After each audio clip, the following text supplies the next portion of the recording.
So next up, Matt, we have the guy I'm most intrigued by. Yep. This guy is an absolute unit.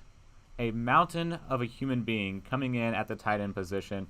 My number one tight end on my board personally. Interesting. Because okay. he is 6'7", 264 pounds, and one of the most physically imposing players in the entire class. Yep. Not just at the position. A mauler. Even more so than some of the offensive linemen that we're going to be talking about later this week in this year's class. Darnell Washington out of Georgia is an absolute beast. Yeah, I mean, let's just say I was hyping up Michael Mayer for running a sub 4.5 at his size. 6'7", 265, run a 4.6. I mean, that is impressive. He's an extreme athlete. He's got obviously great size. I mean, his run blocking can get a little better. He's not a great run blocker, but he obviously has the potential to become a great one. He's got great ability to adjust to off-target throws. I mean, he's extremely powerful. He's a decent route runner, great catch radius. I mean, Yeah. this guy is special. And, I mean, the next 2 years, there are going to be two very special tight ends coming out of that Georgia program, Darnell Washington being the first one. Yeah. And this guy, you talked about the run blocking. That is something I really want to see improved. Because you would think with his size that would be the strong suit. But he's so physically imposing that if you can, hone that part of his game, he's going to open up incredible lanes in the NFL. He reminds me very much of one of your favorite tight ends coming out of college. college. Perfect comp for him. Mercedes Lewis. I mean, 6'6". I don't remember his exact weight coming out of college, but I mean, he was not a great run blocker. He was a liability. Now, Darnell Washington is not a liability at the run block. He's a decent blocker, but I mean, Mercedes Lewis he's on the field because of his ability to block. Mm-hmm. That's what he's there for. So if you are able to just mold him and be able to improve his technique, I mean, this kid's going to be special. Yeah. So I want to go back to it, what you're hinting at, which was his combine. Yeah. An incredible combine. A 9.88 RAS relative athletic score. Near elite in every category except his vertical, which wasn't the best. But, a lot of prospects had one. When you're that big, Yeah. it's hard to get up. But, I mean, his shuttle was elite. Didn't do a 3-cone time at the combine. But 40-yard dash, tested an elite. 20-yard split was elite. 10-yard split was elite. Height and weight, of course, were elite. And the broad jump, 10 foot, 9.14, elite grade as well there on the broad jump. And overall, dude, that is 9.88 is very incredible for an athletic score for a guy who, again, at his size, 6'7", 264. Oh, yeah. That was a tremendous combine by him, and I was glued to it the entire time of just the freak athletic nature that he was putting on display.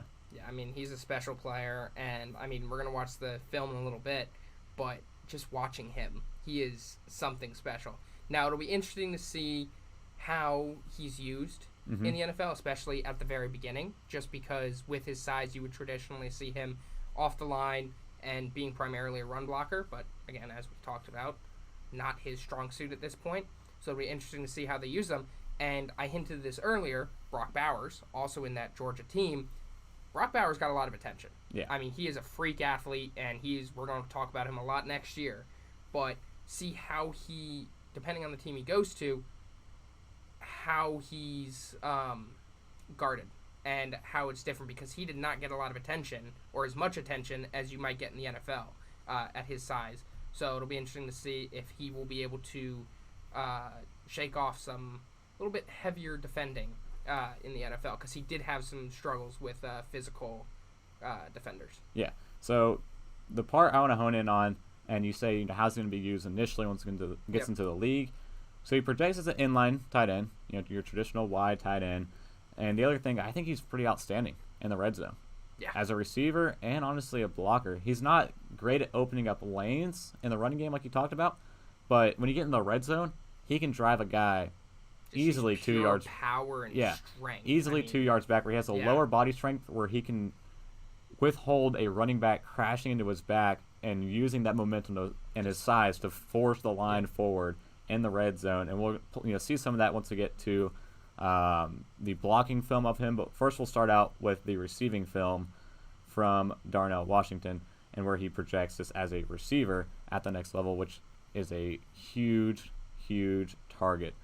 that he was able to provide in the passing game. But a lot of what they were able to do is very short drags, dump offs pretty much to your tight end, where he wasn't the primary, the secondary, or the third receiver that Stetson Bennett was looking at in the offense. It was more of a dump down to him, which is exactly what Mercedes Lewis has pretty much been his entire career, which fits more in that pro comparison that we're going to see out of his game.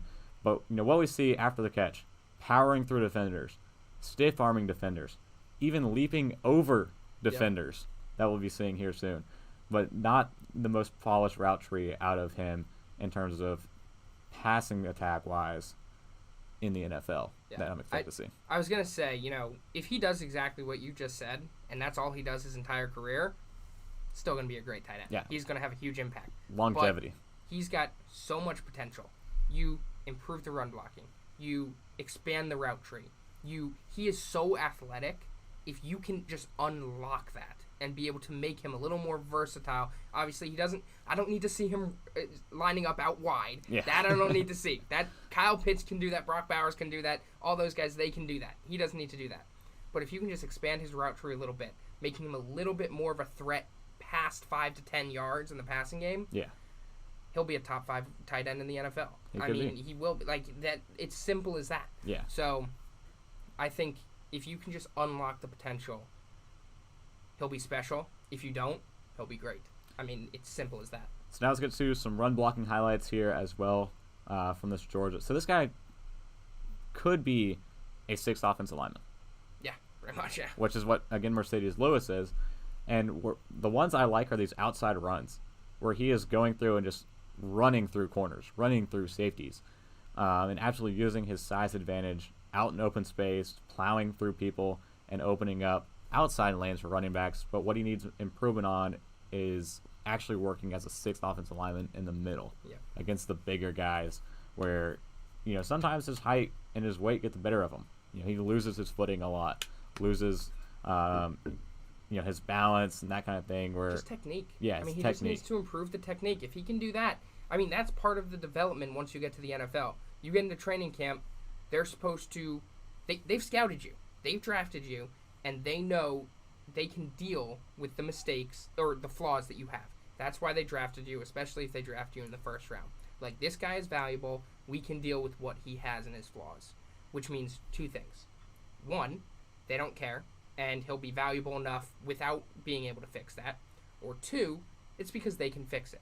Yeah. And if teams believe that they can fix his technique, which, 99% of NFL teams should be able to fix a person's blocking technique. Yeah. It's big part of the game. That's what he's going to do all summer. He is going to work on that technique. They are going to coach him through it, whoever drafts him, and hopefully by the start of the season, he's a capable run blocker. That's what you've got to hope for, and that's what teams are going to be looking at. I think that's his main flaw pretty much. So for me, looking at his stock and potential landing spots in the NFL, he is my top Packers prospect. As a Packers fan, I really want Darnell Washington. Moving on from wide receivers to tight ends now? Still pass catchers? Still a pass catcher. But, Mercedes Lewis is a free agent. He's probably going to follow Aaron Rodgers to the New York Jets. I wouldn't be surprised. Yeah, rest in peace, big dog era in Green Bay. But they need to fill that hole. Mercedes Lewis was such an integral part of Matt LaFleur's system that he never got any credit for. And him leaving, if they don't replace him, we'll see how impactful Mercedes Lewis actually was in that offense if they can't replace that. Now, is this someone that this is just kind of like throwing it out there. Is this someone that you want to draft at 15? Or is this someone that you want to trade into the end of the first round for? Either way. I would be perfectly fine if they take him at 15. Okay.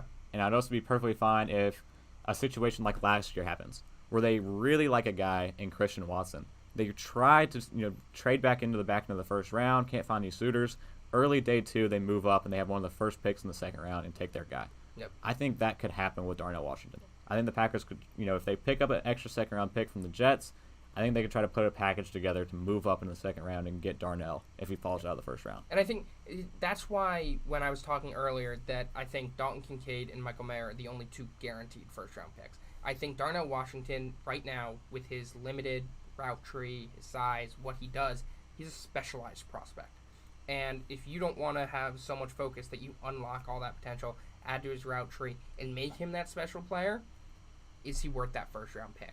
And that's going to be the question. I think he's going to fall somewhere between 25 and 36, 37. He's going to be an early second-round pick if he gets in there. Yeah.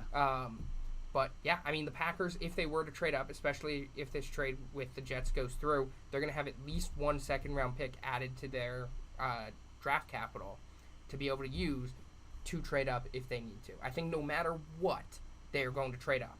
Yeah. No matter what. Whether it's in the first round or early second round, they are going to trade up if he is available. And it'll just be interesting to see how much they give up to get him.